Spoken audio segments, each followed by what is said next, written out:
I mean, from a Big Brother fan perspective, as someone who has been sick of the icons running the game, getting advantages, and never really facing any hints of adversity, week 6 of Big Brother 28 really hit a pretty new low for me. Whether it was Devens' insufferable diamond power of veto speech, Kamu putting in all the work to potentially flip the vote and turn the house against the icons, only to lose to Angela in the blockbuster and be voted out 8-1 against Haley, or even Barrett and Drew's downright sloppy rat gameplay. This week was like eating nothing but McDonald's all week. I'm full, fat, and slow. Losing Kamu at the end of this week because of Devens' diamond power of veto is such a flat and boring way for his game to end, especially losing to Angela in the blockbuster. I did not see that coming at all, and I do want to give Kamu his flowers before we move on because I really think he got unlucky here. He got screwed by a power he had absolutely no way of knowing existed, and even after getting thrown on the block, he played his ass off trying to stay. He was working Melody and Mallory relentlessly. He was making legitimate progress, and I think without the powers completely flipping this week on its head, I think there's a real chance Kamu survives this round. I was really impressed with how much Kamu grew as a player throughout this season. He started off as someone who could be easily influenced and sometimes needed things explained to him, but he learned how to play Big Brother by actually playing Big Brother. He became much more self-interested, much more aware of his position, and by the end, I thought he was one of the strongest social and strategic players on the board. He was also probably the best newbie player on this cast by a fucking mile. I think he's legitimately in the conversation for one of the best pre-jury players we've seen in a long time. But we've reached the midpoint of Big Brother 28, and how does the board look now that Kamu is off of it? Well, just going off of the nominees and who is the most protected and insulated right now, we might have some of the worst rankings that we've had all season long. There was terrible gameplay from mostly everyone this week, but especially from everyone from the bottom ranked player up until at least the 5th ranked player. It's a complete mess, and we're really starving for any sort of good gameplay this season. So with all that out of the way, let's dive into this week's player rankings. But before we do, if you guys have been enjoying these rankings, make sure you like the video and subscribe to the channel. Let's see if we can get the channel up to 400 subscribers. And as always, if you want to support the channel a little bit more, the best way to do that is to check out my wife's Depop over at Mama Picks. Tell her Treeb sent ya. Coming in at number 11 and dropping down 5 spots, I have the Pipe Queen, Mallory. What an absolutely catastrophic week it was for Mallory. She drops 5 spots all the way from number 6 to dead last, and honestly, she has nobody to blame but herself. The frustrating thing is that there were parts of this week where I thought Mallory was playing really well. She became one of the most important votes in the entire house during the Kamu eviction. Everybody was coming to her with information, and she correctly recognized that the Mosh Pit Alliance probably had a very short shelf life. She knew that once the other side was gone, the icons were eventually going to turn on her and Melody. But once Mallory and Melody actually got a little bit of power, they completely shit down their leg. They went back and forth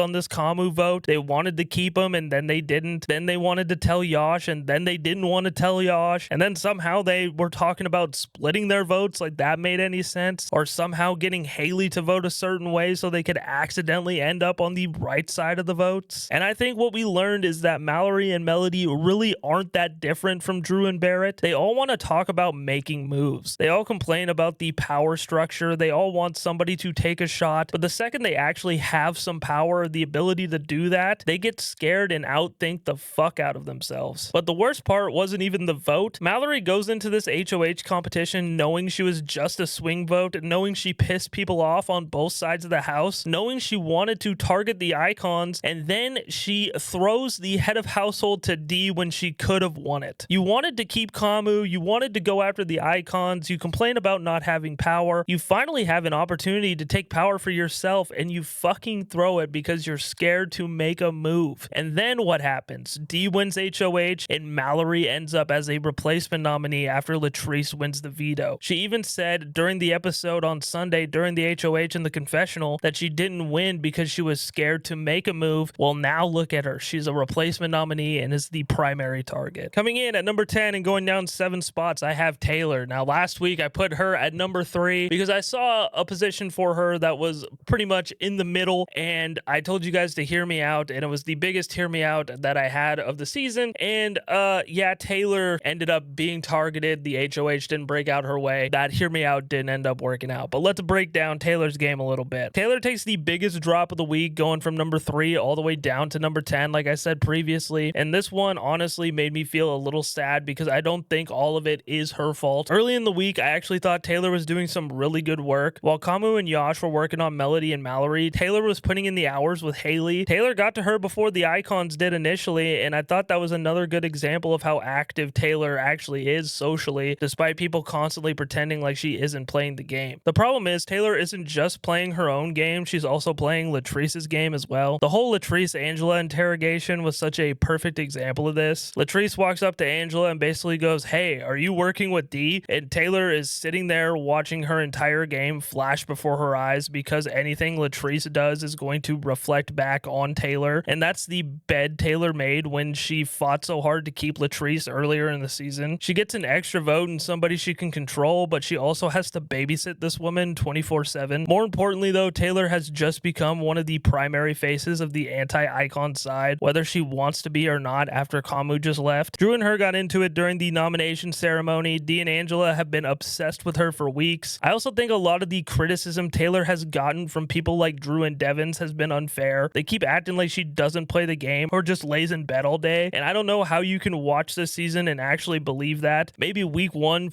sure, but Taylor has built relationships, she has alliances, people come to her with information, and she's been one of the more active strategic players in the house. And I don't know how they can feel this way and also compare her to every other successful black house guest that's ever played Big Brother. Unfortunately, none of that matters if the entire house perception is moving against you. And the most concerning thing is that Taylor has said several times now that she just isn't invested anymore. There was a gamer in there, and it feels like the house is slowly beating that out of her. Coming in at number 9 and going down 6 spots, I have Drew. Just when I thought Drew had finally figured out how to play this rat floater game effectively, this motherfucker comes crashing right back down to earth. He dropped 6 spots this week, and I think the biggest problem with Drew is that he simply cannot string together 2 consecutive weeks of good gameplay. Last week, I thought he played his best game of the season. He convinced Kamu and Yash that he was with them while feeding information back to the vets, and he was actually starting to ride the middle effectively. This week, he just couldn't shut the fuck up. Mallory and Melody finally started clocking that Drew was much closer to the vets than he had let on. Yash and Kamu figured him out, and instead of recognizing that and pulling back, Drew kept running information back to Devens. He even told Kamu that he needed to work on Melody and Mallory for votes. Why would you do that? That's Drew's biggest problem. He wants so badly to be the vet's favorite little boy that he gives them information that does absolutely nothing for his game. And somehow, despite all of this, the vets still don't trust him. He briefly makes him the target. He breaks down crying because he doesn't understand what he's done to make the icons question him. And honestly, that's a fair fucking question. This dude has done nothing but rat out his own allies to these people for weeks. And then the nomination ceremony happens, and I think Drew completely destroys the entire premise of the game he was trying to play. Him, Taylor, and Latrice get into it publicly, which forces him to declare a side, and that's fantastic for Dee, but it's fucking horrible for Drew. His entire game was based around being able to float between these groups, and now everybody knows where he stands. Jesus Christ, this guy makes everything so much harder than it needs to be. Coming in at number 8 and going up 1 spot, we have Melody. Melody moves up 1 spot, and I think she's probably played a slightly better version of Mallory's game, but that's not saying much. And honestly, I don't even know if I believe that. They've probably played about the same game. Kamu and Yash were relentlessly working her, and she started putting together that Drew and Barrett had probably been much closer to the vets than they let on. Angela accidentally spilling the vets had been working with Drew and Barrett before the mosh pit even existed really got the wheels turning, and Melody correctly realized that the alliance wasn't necessarily designed to protect her long term. She knew they probably needed to strike at the vets sooner rather than later. That's good. That's correct. And then she didn't do shit about it, just like Mallory. Melody and Mallory spent the entire week wanting agency, wanting to make their own decision, and then when they actually became the swing votes, they completely panicked. And the thing that really kills me is that before the HOH competition, Melody gives a confessional talking about not wanting to win because she doesn't want to show her cards. I don't know how she doesn't think that her whole deck of cards isn't already on the table. Everybody knows where you stand. Everybody watched you waffle on the vote all week. There's no secret Melody game that you're protecting by throwing this HOH. I think Melody understands the danger that she's in. I just don't know when she's actually going to do something about it, because eventually you run out of people who can take the shot for you. And with Yash not being able to do it, she really doesn't have many options. Coming in at number 7 7 and going up 4 spots, I have Latrice. I cannot fucking believe I have Latrice at number 7, but here we go. This is not because Latrice suddenly became some great Big Brother player. It's because everyone below her played like they were actively trying to lose the game this week. Latrice basically spent the first half of the week on a completely different television show. Everyone else is fighting over Kamu and Haley, and Latrice is on a side quest trying to figure out whether Angela and Dee are working together. And the way she tries to figure this out is by asking Angela to her face, "Are you working with Dee?" which is just elite detective work. It was so bad that Taylor and Yash basically told Latrice, "Hey, maybe just don't talk game anymore." She reached a point where her allies have told her to stick to cooking and cleaning because every time she opens her mouth about strategy, she accidentally makes her game worse. And she agreed. I don't know if we've ever had someone get demoted from playing Big Brother before, but Latrice has done it. She was also the lone vote to keep Kamu. Drew called her out during the nomination ceremony, so once again, she's finding herself exposed on the wrong side of the house. But here's the thing, she won the veto, and sometimes Big Brother is all about surviving, and she's won 2 competitions at this point, so her resume just keeps getting stacked. So congratulations, Latrice, you move up 4 spots because everyone else is terrible, and you won a competition. We're cooking with gas now. Coming in at number 6 and moving up 6 spots, I have Haley. Haley moves up 6 spots this week. Again, I need to emphasize this does not mean Haley is suddenly playing some masterful winning game, but I gotta give the Thog some credit. Her social game has actually improved. She survived against Kamu, which is obviously mostly because Kamu was a gigantic threat, but she has since done a pretty good job sinking back underneath the radar. Even during the Kamu vote, she had some accidental decent gameplay. She told Barrett that Kamu would nominate him. Dee and Angela, which pushed the anti-Kamu agenda while taking some of the heat off of herself. She also became convinced that Dee, Devens, Drew, and Barrett were secretly working together because she overheard them talking while she was sleeping. They weren't even talking game, but because of this is Haley, she accidentally stumbled into the most correct information anyway. And of course, Angela wasn't included because no, Angela can't be with them. She's my friend. I still don't think Haley has much win equity at all, but the fact that we're halfway through the season and the Thog is still here, improving socially and becoming less of an immediate target, she's gone full a la Thog. I gotta respect it. Coming in at number 5 and going up 5 spots, I have Barrett. I want everyone to understand how disgusting it feels putting Barrett at number 5. This is not an endorsement of Barrett's gameplay. I still think he's one of the worst players on the cast. But look at everyone below him. What the fuck am I supposed to do? Barrett is basically the only person in the house who thinks the mosh pit is a legitimate long-term alliance because it's the only group of people he talks game with. Mallory tries to explain to him that the thing probably has a short shelf life and the vets are going to turn on them eventually, and Barrett basically goes, "No, not at all. The vets trust us." Of course you think that, Barrett. You have been desperately trying to get adopted by these people for 6 weeks. Dee's BB bride power was known by basically the entire house before Barrett found out about it. Think about that. The woman Barrett would throw himself in front of a moving train for told basically everybody else about her secret power before him. And what does Barrett do in return? Continues writing out every single piece of information he hears to them. This dude went from refusing to tell Drew he was the target when Drew was sitting on the block to telling Dee that Drew called Devens the scariest player in the house. That's supposed to be your number 1 ally, dude. I don't understand it. Barrett doesn't use information to create agency for himself. He gathers information and hands it to people who actually have agency so they can use it. He's a rat in the worst possible way. And then just to put the cherry on top of this shit sundae, Barrett gets close to winning HOH and just throws it to Dee. I have zero respect for Barrett as a player, so why is he 5th? Because he's probably safe, and he's probably safe for a long time. He's attached himself to people controlling the game, and he's obedient. He will do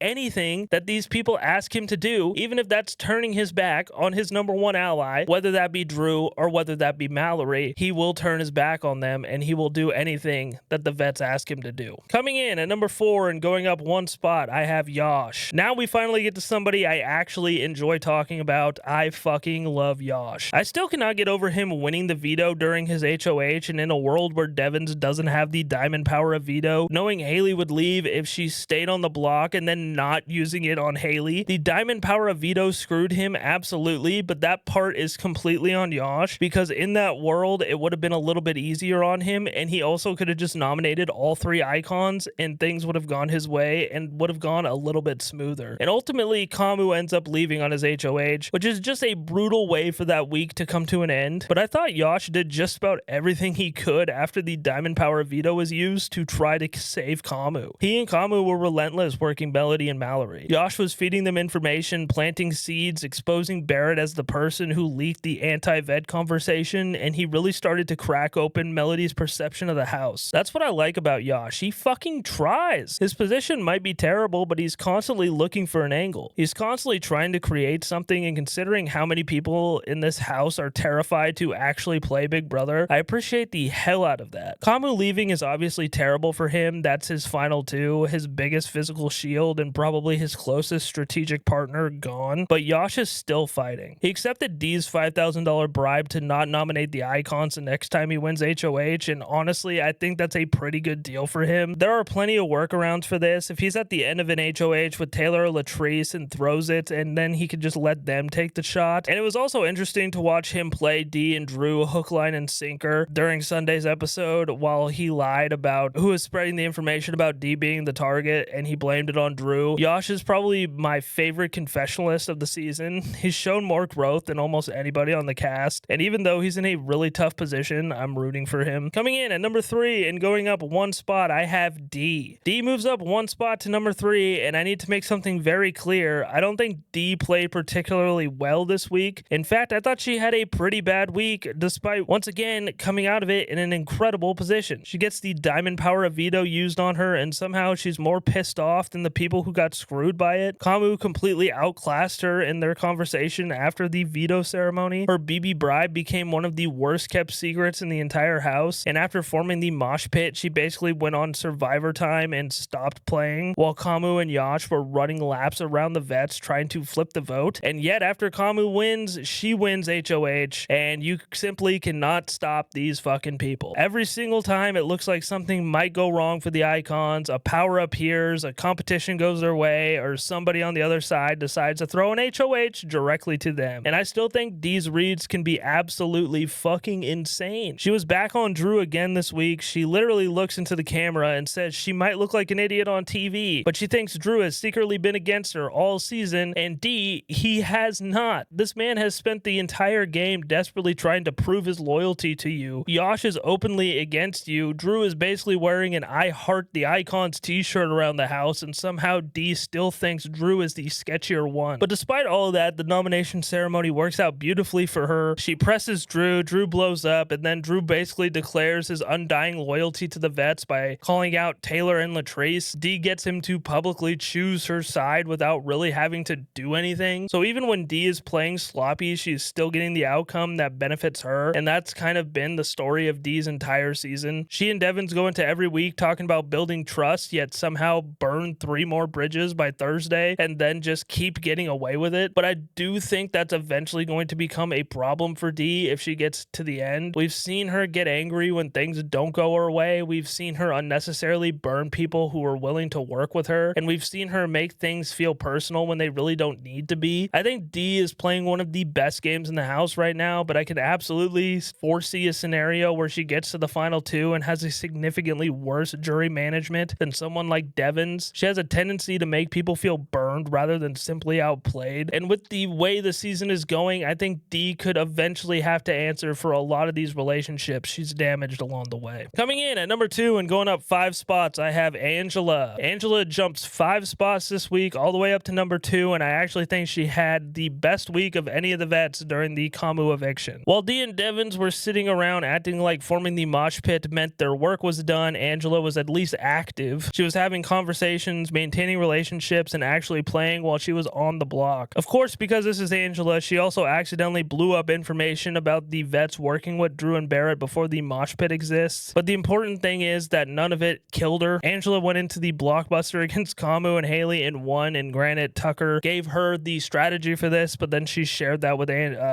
Haley, and then Haley shared that with Kamu, so really it could have been anybody's game. I did not see that coming whatsoever, and that win was absolutely enormous for her game. She saves herself, helps eliminate probably the strongest newbie competitor in the house, and despite Angela being Angela and constantly finding little ways to create unnecessary chaos for herself, I actually think she's becoming pretty damn insulated. She's obviously locked in with Dee and Devens, but she also has relationships outside the core, and unlike Dee, I don't think she's currently taking nearly as much of the heat for the icons controlling the season. That's the funny thing about Angela, is she's been messy as hell, she's been paranoid as hell, she's made reads throughout the season that have made absolutely no fucking sense, and somehow she's still here in one of the best positions in the house. And after watching her survive the block, beat Kamu in the blockbuster, and then immediately have one of her closest allies win HOH, I think I have to give Angela her flowers this week. Coming in at number 1, still to this day, I have Devens. I don't think there's really anybody else you can put here. And then that fucking speech, Jesus Christ, Devens thought he ate. He did not. Matt Hoffman's "you big dummy" remains undefeated. He's now been directly involved in taking out 2 of the biggest threats in the house in Kamu and Rome. And despite being the guy who stood up and publicly used the most broken power this season, he's still insulated. That's what separates Devens from Dee for me. Devens has shown a much better ability to manage these individual relationships after he burns somebody. His conversation with Kamu after putting him up was really good. He didn't make it personal. He framed it entirely around the game, and he left the door cracked open in case Kamu survived. He did the same thing with Yash, even when he was pressing Yash for information. He knows how to press hard enough to get what he wants without making the person feel like he's completely against them. That's a real skill, and we've watched people fold to Devens all season long. I do think we're starting to see some cracks. He got paranoid when Drew told him Melody and Mallory were wavering. He and Dee rested on their laurels during the Kamu vote, but until somebody actually makes him pay for one of these mistakes, I can't move him. Every week, Devens and Dee burn another bridge. Every week, it looks like somebody is finally going to come after them. Every week, they somehow come out of it with even more power. Devens used the diamond power of Veto, took out one of the strongest players in the house. Dee immediately wins the next HOH, and Devens still isn't touching the block. So until somebody proves otherwise, this is still Rick Devens' house. Alrighty, guys, and that was my Big Brother 28 power rankings. What'd you guys think? Who'd you guys think I had too high? Who'd you guys think I have too low? Let me know in the comment section down below. Don't forget to check all the links down below as well. Read my articles over at inland360.com.